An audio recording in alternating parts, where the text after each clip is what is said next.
Let's look at a couple of piece function examples of how to determine continuity at a point.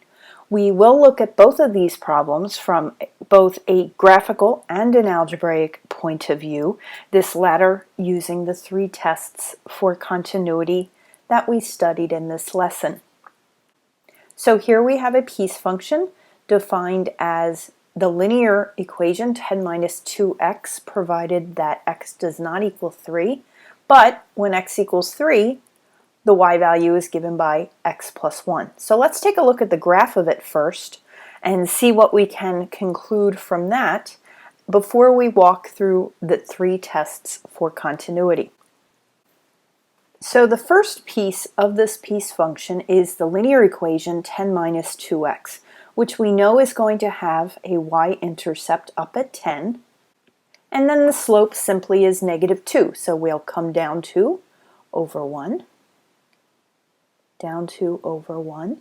Now when we do this one more time, down 2 and over 1, that puts us at the x value of 3, which the value for which this particular piece is not defined. So we're going to have a hole there.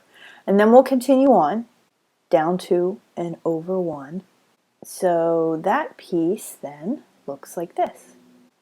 When x equals 3 though, notice the y value is given by the equation x plus 1, which then fills in this hole.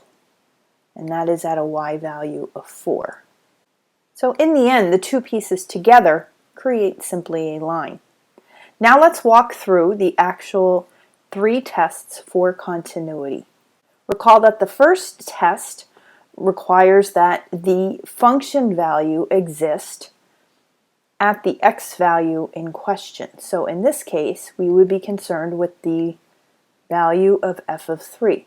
Well, that's given by the second piece, and as we confirm from the graph, that y value simply is 4. For the second test, we need to check the limit of the function as x approaches 3. Now remember, you would have to do this by looking at both the left and the right hand limits. So let's go ahead and take a look at that. Let's take a look at the limit from the left. If we wanted to do this algebraically, we would substitute into the piece that applies for values of x just to the left of 3. So we're talking about values such as 2.7, 2.8, 2.9. And that would be the first piece. Remember that we simply substitute in the number itself. Because we're approaching from the left does not mean we substitute in something a little less than 3. We actually substitute in the 3. So we get 4 for that. We would do the same in looking at the limit from the right.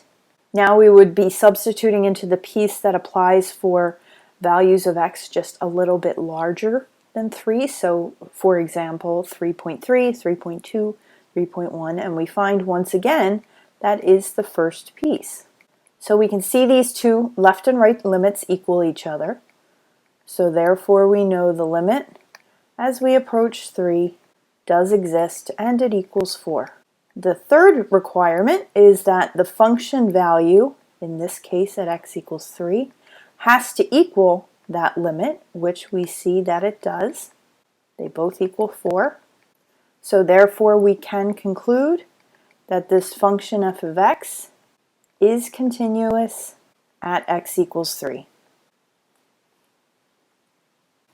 Let's look at another piece function. Here we have something similar. We have the first piece defined by the rational expression 1 over x, provided our x's are not equal to 0, and the function is defined by 5 when our x does equal 0. So once again, let's look at a graph of this.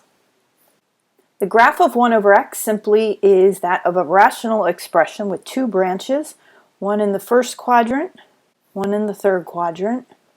And the second piece, when our x is equal to 0, we have the y value of 5. So that simply gives us an isolated point up here on the y-axis at 5. We can see that this is an infinite discontinuity, so our hunch would be that this is going to be found to be not continuous at x equals 0, simply from the way the graph looks. But let's go ahead and apply the 3 tests of continuity to prove it. Recall that the first requirement is that the function value has to exist. So in this case, we would be inquiring about f of 0, and we do know that to equal 5. The second requirement is that the limit of this function as x approaches 0 has to exist. Well, we could probably just do this graphically if you'd like. We can see from the right, this limit as we approach 0 does not exist, but it does approach positive infinity. As we approach 0 from the left, the limit once again does not exist, but this time approaches negative infinity. So definitely an infinite discontinuity here. So this limit simply does not exist, and this is where the three tests fall apart, is here at the limit requirement. So therefore we can conclude without even looking at the third test that f of x is not continuous at x equals 0.